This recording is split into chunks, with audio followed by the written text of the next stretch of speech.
Hello students. इस video में हम बात करेंगे measurement of atomic mass and molecular mass के बारे में। तो एटॉमिक मास की अगर हम बात करें तो एटॉमिक मास का मतलब होता है किसी भी एलिमेंट के एक एटम का जो मास होगा उसी को हम एटॉमिक मास बोलेंगे। तो यहाँ पे वही लिखा हुआ है एटॉमिक मास में, the mass of an atom of an element is called its atomic mass. किसी भी एलिमेंट में एक एटम का जो मास होगा उसी को आप एटॉमिक मास बोलोगे। तो इनिशियली ये बहुत डिफिकल्ट था कि किसी एटम जो कि इतना स्मॉल होता है उसको उसका मास को कैलकुलेट कर पाना। उसको हम लॉ ऑफ केमिकल कॉम्बिनेशन के बेसिस पर कैलकुलेट करते हैं, तो लॉ ऑफ कांस्टेंट प्रोपोर्शन के बेसिस पर कैलकुलेट करते हैं। तो पहले तो हम लोग इसी तरीके से कैलकुलेट कर रहे थे, बट आज के टाइम पर हमारे पास इतनी सारी टेक्नोलॉजी है कि हम एटम के मास को आराम से कैलकुलेट कर सकते हैं और किसी भी यूनिट में कर सकते हैं। तो यहाँ पे वही लिखा हुआ है, it may be expressed in any unit, that is milligram, gram या किलोग्राम। किसी भी यूनिट में कैलकुलेट कर सकते हो। बट आप खुद से सोचो कि अगर एटम जो इतना स्मॉल है उसके मास को अगर हम किलोग्राम में कैलकुलेट करेंगे तो कितना कम आएगा, और उसके मास को जब हम केमिकल जो भी रिएक्शंस करेंगे उसमें कैलकुलेशंस करेंगे उसको हम इतने सिग्निफिकेंटली यूज नहीं कर पाएंगे। तो इसलिए यहाँ पे लिखा हुआ है an atom are very small so their mass in gram और kilogram is not as significant. तो ये बहुत बड़ी प्रॉब्लम थी। तो यहाँ पर इसको सॉल्व करने के लिए आईपीसी ने सजेस्ट किया कि हम क्यों ना किसी एक एटम को ही आज रेफरेंस ले लें या स्टैंडर्ड बना लें, और उसी एटम से हम बाकी सारे एटम को कंपेयर करके एक नई यूनिट बना लें, जिससे कि हमारा एटम या जो एटम है वो आराम से उसके मास को हम कैलकुलेट कर पाएँ एक नए स्टैंडर्ड में। और कोई भी मेजरमेंट होती है वो एब्सोल्यूट तो होती नहीं, वो हमेशा किसी ना किसी से रिलेट की जाती है, कंपेयर की जाती है। जैसे हम एक एग्जांपल लेते हैं, अगर मान लीजिए हमें किसी एक बड़ी बॉडी का मास कैलकुलेट करना हो तो हम किलोग्राम में कैलकुलेट करना हो या उसका मास बताना हो, तो आपने एक छोटा मास कैलकुलेट किया होगा, ठीक है, जिसको आपने 1 kg बोला होगा। 1 kg कुछ ऐसा तो होता नहीं है, एक बॉडी होगी, एक पर्टिकुलर मास होगा, उसको हम 1 kg बोलते हैं, ठीक है। तो 1 kg जिसको भी हमने कम माना हुआ है, एक स्टैंडर्ड बना लिया कि इस मास को हम पर्टिकुलर मास को हम 1 kg बोलेंगे, और उसी मास से दूसरे मास को कंपेयर करते हैं तो उसका मास कैलकुलेट हो जाता है। सपोज ये इसका 10 टाइम है तो आप इसको 10 kg बोल देते हो। यही तो मतलब है कि समझ में आ जाता है कि ये इस स्टैंडर्ड का 10 टाइम है। जैसे लेंथ की अगर हम बात करें तो लेंथ में क्या होगा, अगर मान लीजिए मुझे किसी पर्टिकुलर लेंथ को बताना हो तो आपने एक स्टैंडर्ड मान लिया कि हमने एक पर्टिकुलर लेंथ को 1 मीटर बोला हुआ है, ठीक है। अब इसी से इसको कंपेयर कर दीजिए, मान लीजिए इसका 20 टाइम है तो आप क्या बोलोगे, ये 20 मीटर है। तो कोई भी जो यूनिट होती है या कोई भी जो मेजरमेंट होती है वो एब्सोल्यूट नहीं होती है, वो हमेशा किसी ना किसी से रिलेट की जाती है, किसी ना किसी स्टैंडर्ड से कंपेयर की जाती है। तो वैसे ही अब एटम को किससे कंपेयर करें, तो उसके लिए एक नई यूनिट बनाई गई, किसी एक एटम को सिलेक्ट किया गया और उससे बाकी एटम को कंपेयर किया गया, और उसको हमने एक यूनिट मान लिया और उससे बाकी को कंपेयर कर लिया गया। जैसे मान लीजिए हमने एक एटम चूज किया और इसको हमने 1 यूनिट बोल दिया, और बाकी कोई एटम है जो कि उससे बड़ा है या इसी के इक्वल है, जैसा भी है, ठीक है। तो इससे हमने कंपेयर किया, सपोज करिए ये अगर इसका 15 टाइम है तो हम क्या बोलेंगे कि ये 15u, ठीक है, ये इसका 15u है। तो इसको इस तरीके से हमने इसको कैलकुलेट किया। तो एटम को हमने रिलेटिव एटॉमिक मास में कैलकुलेट किया। कैसे लिखा है यहाँ पे देखिए, therefore atomic mass are calculated as relative atomic mass. तो रिलेटिव एटॉमिक मास का अगर कोई मतलब पूछे तो इसका मतलब है कि जो एटॉमिक मास है वो वैसे तो एब्सोल्यूट किलोग्राम और ग्राम में भी नहीं होगा, लेकिन वो सिग्निफिकेंट नहीं है, इसलिए हमने नई यूनिट बनाई और किसी एक एटम को दूसरे एटम से कंपेयर किया, और वो जो इस तरीके के मेजरमेंट को हम क्या बोल रहे हैं, रिलेटिव एटॉमिक मास, या इस तरीके से जो मास कैलकुलेट हो रहा है उसे हम क्या बोल रहे हैं, रिलेटिव एटॉमिक मास। अब किसे ये रेफरेंस लिया गया, किसको स्टैंडर्ड बनाया गया, इसकी बात करते हैं। सो फॉर दैट पर्पस, इस पर्पस के लिए, ठीक है, कोई ना कोई तो स्टैंडर्ड लेना पड़ेगा। तो अब क्वेश्चन था कि किसको स्टैंडर्ड बनाए। तो हम लोग जो मास कैलकुलेट कर रहे थे वो मास कैसे कैलकुलेट कर रहे थे, लॉ ऑफ कांस्टेंट प्रोपोर्शन के बेसिस पर। लॉ ऑफ कांस्टेंट प्रोपोर्शन तो तभी वर्क करेगा जब कोई एलिमेंट दूसरे एलिमेंट के साथ रिएक्ट करेगा, ठीक है। तो जो भी रेफरेंस हम ले रहे थे या स्टैंडर्ड जिसको बना रहे थे, उस एलिमेंट की कुछ खास बातें होनी चाहिए, जैसे उसको रिएक्टिव होना चाहिए, आराम से दूसरे के साथ रिएक्ट कर देना चाहिए, और वो स्टेबल होना चाहिए। ये कुछ खास बातें थी, तो इसको ध्यान में रखते हुए आईपीसी ने डिसीजन लिया। सो इनिशियली हाइड्रोजन और उसके बाद ऑक्सीजन। हाइड्रोजन को लिया गया सबसे पहले, लेकिन हाइड्रोजन में कुछ प्रॉब्लम्स आई और वो रिजेक्ट कर दिया गया। उसके बाद ऑक्सीजन को एज रेफरेंस लिया गया, इस पर भी कुछ प्रॉब्लम्स आई, इसको भी फिर हटाना पड़ा। Okay, so for that purpose initially hydrogen and oxygen was taken as reference, ठीक है, इनको पहले स्टैंडर्ड बनाया गया। But finally IUPAC accepted carbon 12। Carbon 12 का मतलब होता है कार्बन के कई सारे आइसोटोप्स होते हैं, तो उसमें से जो कार्बन 12 वाला आइसोटोप है उसको हमने रेफरेंस लिया, क्योंकि ये मोस्ट स्टेबल होता है, इजीली रिएक्ट कर जाता है, ठीक है। तो इस वजह से हमने कार्बन को एज अ रेफरेंस लिया और इसी के बेसिस पर हमने रिलेटिव एटॉमिक मास कैलकुलेट किया। तो हम देखते हैं कि जब हाइड्रोजन को और ऑक्सीजन को रेफरेंस लिया गया तो क्या प्रॉब्लम है। So initially hydrogen was taken, सबसे पहले हाइड्रोजन को ही एज रेफरेंस लिया गया था, स्टैंडर्ड बनाया गया था, as it has the lightest, इसी वजह से क्योंकि सबसे लाइटेस्ट एलिमेंट होता है तो कंपेयर करना आसान होगा, ठीक है। आप छोटी चीज़ से किसी बड़ी चीज़ को कंपेयर आराम से कर सकते हो इसी वजह से, क्योंकि ये सबसे लाइटेस्ट एलिमेंट है, ठीक है। But later on it was proved inconvenient because hydrogen has 3 isotopes, ठीक है। जैसे आपको 3 आइसोटोप पता होंगे, जैसे 1H1, 1H2 और 1H3, ठीक है। तो ये 3 आइसोटोप के फॉर्म में एग्जिस्ट करता है। So and average mass is slightly, अब ये एवरेज मास क्या होता है ये हम लोग थोड़ी देर में समझेंगे, ठीक है। एवरेज एटॉमिक मास अभी हमारा नेक्स्ट टॉपिक ही आने वाला है।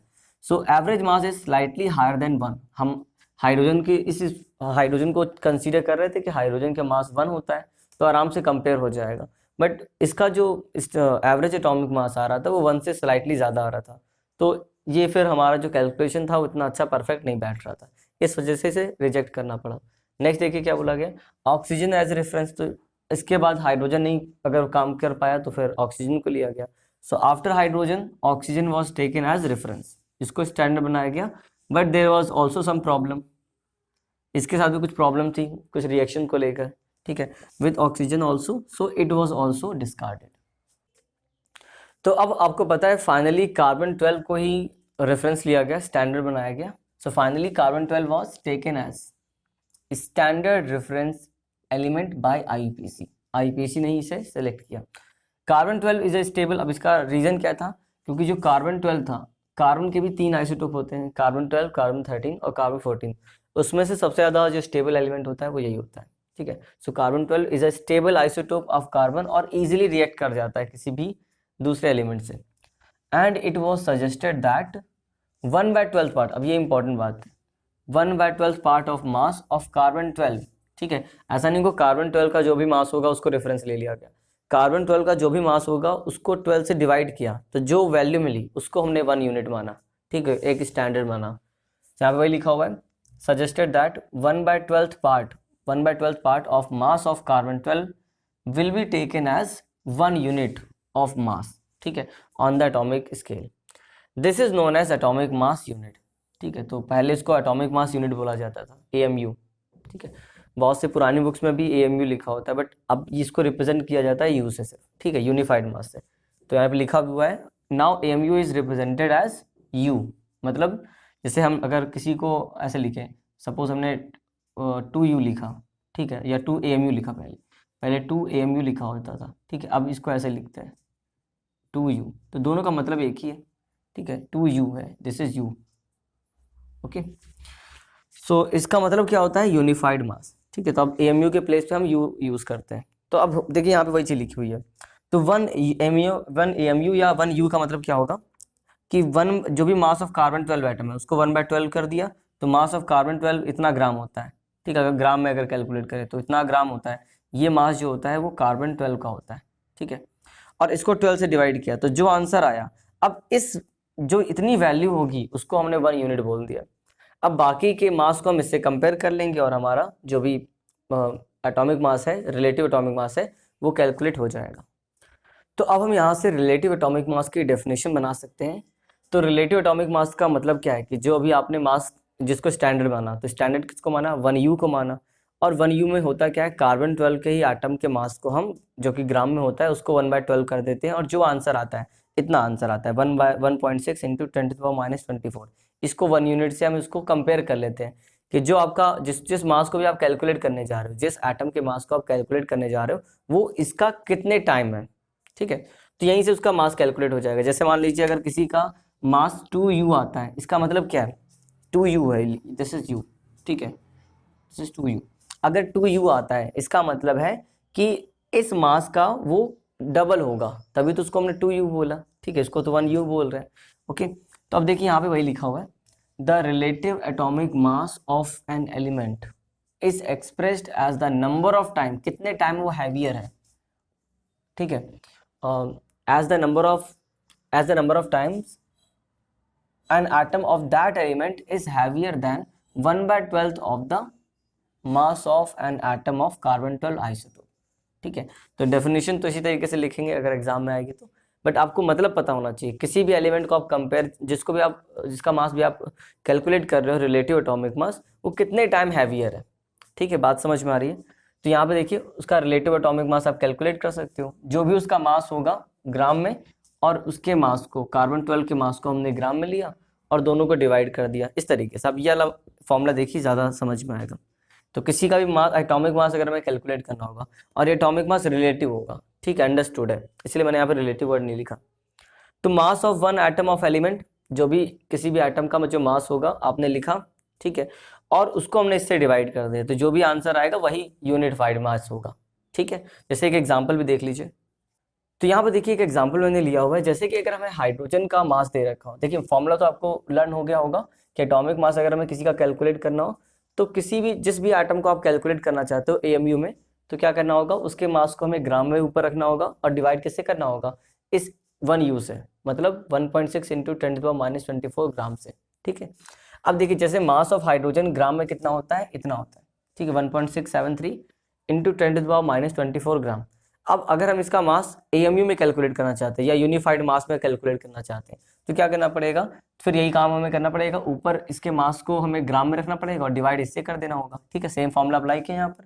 तो क्या होगा, अब आप देखिए ये 10⁻24 तो ये कैंसिल हो रहा है, और 1.673 और यहाँ पे 1.6, तो 1.673 थोड़ा सा ज़्यादा है। ठीक है, तो जब हमें डिवाइड करेंगे तो 1.0078 मिलेगा। ठीक है, जिसको हम अप्रोक्सीमेट 1U लिख सकते हैं, तो यहाँ पर हमने हाइड्रोजन को सिंपली बोल दिया कि ये 1 यूनिफाइड मास है, मतलब 1U है। तो ये ज़्यादा सिंपल है।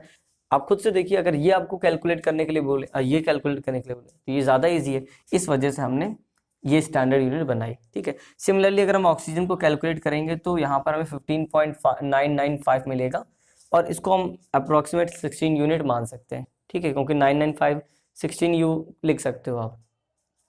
इसी तरीके से हमें हर बार ये काम नहीं करना है, अब हमें डायरेक्टली एटम के मास को इसी तरीके से कैलकुलेट करना है, यू में, यूनिफाइड मास में हमें लर्न रखना है, क्योंकि अभी हम लोग मॉलिक्यूलर मास जब कैलकुलेट करेंगे तो हमें इनकी ज़रूरत पड़ेगी। तो आपको जो मैंने कुछ इंपॉर्टेंट एलिमेंट है जो बार बार यूज़ होते हैं मॉलिक्यूलर मास कैलकुलेट करने में, वो मैंने यहाँ पे लिख दिए हैं, तो आप इनको ज़रूर लर्न कर लीजिए। ठीक है, जैसे हाइड्रोजन का 1U, कार्बन का 12U, nitrogen 14U, oxygen 16, sodium 23, magnesium 24, chlorine 35.5। अब ये क्लोरीन 35.5 कैसे हो जाता है, इसकी बात हम नेक्स्ट वीडियो में करेंगे। बोरॉन 5U, कैल्शियम 40U, और कॉपर 63.5, यहाँ पर भी रीज़न है, और जिंक को भी 65.5, एल्यूमिनियम 27, और सल्फर 32 यूनिफाइड मास, और फास्फोरस 31U। ओके, अब हम देखते हैं एवरेज एटॉमिक मास या फ्रैक्शनल एटॉमिक मास हम किससे बोलते हैं। देखिए बहुत सारे एटम ऐसे होते हैं, बहुत सारे एलिमेंट ऐसे होते हैं जो एक से ज़्यादा आइसोटोपिक स्टेट में एग्जिस्ट कर सकते हैं। ठीक है, तो उनके एवरेज को ही हम एवरेज एटॉमिक मास या फ्रैक्शनल एटॉमिक मास बोलते हैं।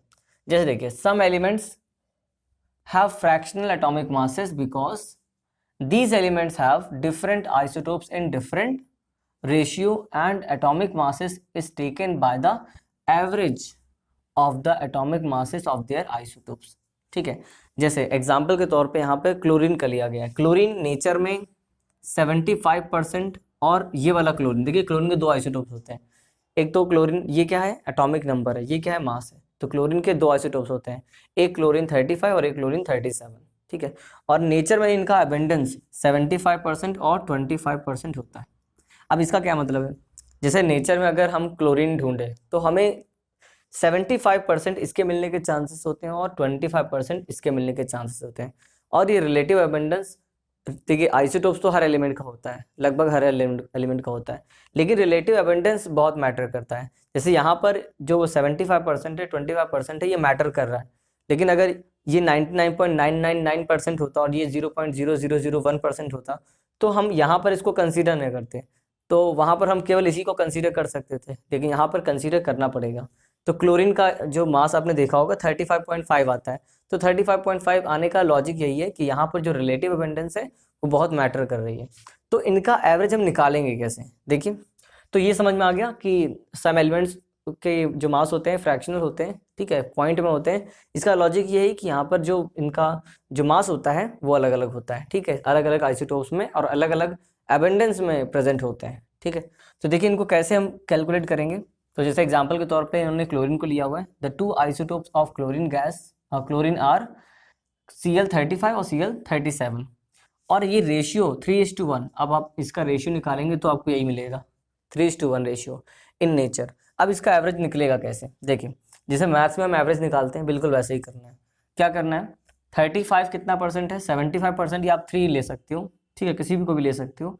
तो मैंने मान लीजिए 3 ले लिया, 3 × 35 प्लस, अब ये 1% है या 1 रेशियो में एग्जिस्ट कर रहा है, तो ये 1 × 37 और डिवाइड बाय आप क्या कर लोगे, टोटल रेशियो, मतलब 3 + 1, ठीक है। यही तो करते हैं मैथ्स में एवरेज कैलकुलेट करने के लिए।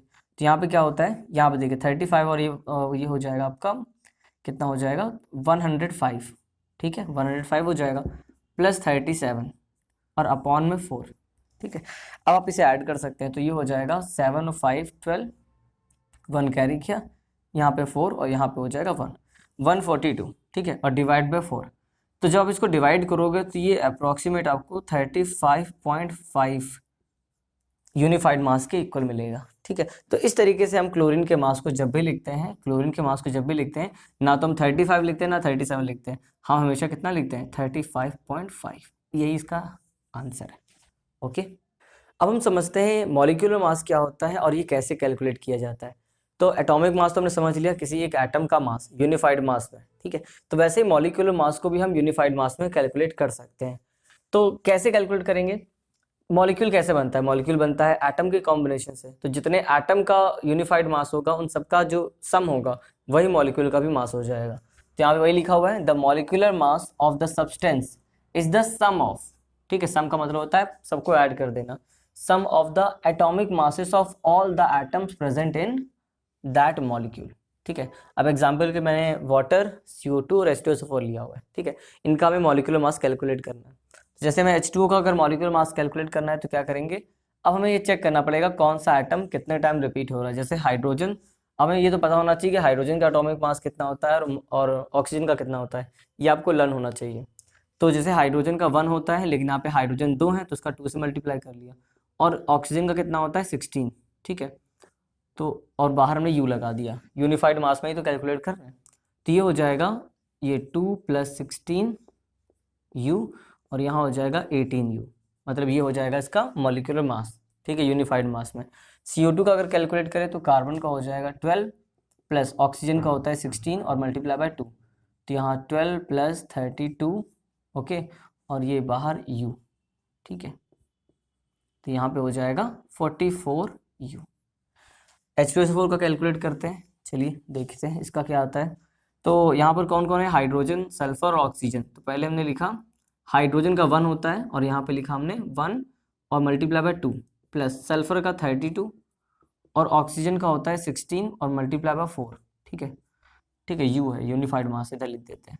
तो 2 + 32 प्लस कितना हो जाएगा 64 और यहाँ पे यूनिफाइड मास, तो यहाँ पे कितना हो जाएगा, इसे आप ऐड करोगे तो आपको मिलेगा 98 U, ठीक है। इस तरीके से हम किसी भी मॉलिक्यूल का मॉलिक्यूलर मास कैलकुलेट कर सकते हैं। अब हम देखते हैं ग्राम एटॉमिक मास और ग्राम मॉलिक्यूलर मास क्या होता है। तो अभी तक हमने जो एटॉमिक मास और मॉलिक्यूलर मास समझा, अगर उसी एटॉमिक मास या मॉलिक्यूलर मास को हम ग्राम में रिप्रेजेंट करते हैं तो बस उसी को हम ग्राम एटॉमिक मास या ग्राम मॉलिक्यूलर मास बोल सकते हैं। तो जैसे देखिए, और इसकी ज़रूरत हमें तब पड़ेगी जब हम इसका मोल कॉन्सेप्ट पढ़ेंगे, ठीक है, वहाँ पर हमें इसका ग्राम मॉलिक्यूलर मास कैलकुलेट करना पड़ेगा और इसी को हम मोलर मास बोलने लगेंगे, ठीक है। तो खैर वो नेक्स्ट वीडियो में आएगा। अभी देखिए, the atomic mass of an element when expressed in grams, बस इतना काम करना है, इसी को हम क्या बोलते हैं, ग्राम एटॉमिक मास, ठीक है। जैसे ऑक्सीजन, ऑक्सीजन का एटॉमिक मास अगर पूछे तो आप क्या बोलोगे 16 U, ठीक है, बस इसी को हमें ग्राम में ले लेना, जहाँ U है वहाँ पे क्या ले लेना है, ग्राम ले लेना है, तो इसका ग्राम एटॉमिक मास क्या हो जाएगा 16 ग्राम, ठीक है। इसी तरीके से नाइट्रोजन का पूछे ग्राम एटॉमिक मास तो आप क्या बोलोगे 14 ग्राम, ठीक है। हाइड्रोजन का पूछेगा तो 1 ग्राम। तो अब ग्राम मॉलिक्यूलर मास भी यही चीज़ है कि अगर हम मॉलिक्यूलर मास को किस में रिप्रेजेंट करें, ग्राम्स में रिप्रेजेंट करें, तो इसी को क्या बोलेंगे हम, ग्राम मॉलिक्यूलर मास। ठीक है, जैसे वाटर की बात करें तो मॉलिक्यूलर मास कितना होता है 18U। कैसे कैलकुलेट किया, हाइड्रोजन के 2 हो जाएंगे, ठीक है, 1 × 2 और ऑक्सीजन का 16, तो टोटल कितना आ जाएगा 18 आ जाएगा, अभी कैलकुलेट भी किया था। और इसी का ग्राम मॉलिक्यूलर मास कितना हो जाएगा, बस यू की जगह पे हमें क्या लिखना है, ग्राम लिख देना है। ठीक है, तो इस तरीके से हम ग्राम एटॉमिक मास और ग्राम मॉलिक्यूलर मास लिख सकते हैं। अब यहाँ पर देखिए मैंने एक क्वेश्चन लिखा हुआ है। क्वेश्चन क्या है, calculate the mass percentage of hydrogen and oxygen in water. तो वाटर का फॉर्मूला तो हमें पता है H2O। अब हमें यहाँ पर वाटर में हाइड्रोजन और ऑक्सीजन का मास परसेंटेज बताना है कि किस मास के परसेंटेज में ये प्रेजेंट है। तो देखिए इसको कैसे सॉल्व करेंगे, सॉल्यूशन। पहले हम ये कैलकुलेट करते हैं कि टोटल मास कितना है, तो हमें पता है। तो मॉलिक्यूलर मास कितना है, मॉलिक्यूलर मास इक्वल टू 18। ठीक है, आप 18U लिख सकते हो। ठीक है, उससे कोई फर्क नहीं पड़ा, हमें तो परसेंटेज निकालना है वैसे भी। तो यहाँ पर अब हम ये देखें कि हाइड्रोजन कितना है यहाँ पर। तो हाइड्रोजन का जो जो परसेंटेज होगा या जो वैल्यू होगा वो 2U होगा, और ये 2U है, ठीक है, नॉट 24, ये U है। और ऑक्सीजन कितना हो जाएगा यहाँ पर, और 2 हाइड्रोजन है तो यहाँ पर हमने 2 लिख लिया, और ऑक्सीजन कितना प्रेजेंट होगा 16U। ठीक है, इन दोनों से ही तो मिलकर 18U बना होगा। ठीक है, समझ गए, ये हमें पता है। अब यहाँ पर देखिए, अगर हम हाइड्रोजन परसेंटेज की बात करें तो जिसका परसेंटेज निकालना होता है उसको हम ऊपर रखते हैं, और नीचे आप चाहो तो यू लिख सकते हो। ठीक है, और 18 हम नीचे लिखेंगे टोटल, और मल्टीप्लाई बाय किससे 100 रख देंगे। ठीक है, तो इससे आप कैंसिल करोगे तो ये हो जाएगा, ये तो पूरा कैंसिल हो जाएगा, यू कैंसिल हो जाएगा, इससे ये 9 हो जाएगा। तो 100/9 यहाँ आ जाएगा 100/9%। तो ये जो इक्वल होगा वो 11.11% के इक्वल हो जाएगा। ठीक है, इसी तरीके से अगर हम ऑक्सीजन परसेंटेज की बात करें तो कितना हो जाएगा, ऑक्सीजन कितना है 16U, तो 16U/, और यहाँ पे कितना आ जाएगा 18U, तो U से U कैंसिल और मल्टीप्लाई बाय 100%। ठीक है, तो यहाँ पे देखिए सॉल्व करेंगे आप तो ये हो जाएगा, ऐसे लिख दे रहे direct 1600 divide by 18, okay, percentage, तो ये हो जाएगा 89 पॉइंट, अब यहाँ से कम कर लीजिए 89, हाँ 89.89% हो जाएगा ना, हाँ 89.89%, ये इसका आंसर है। ओके,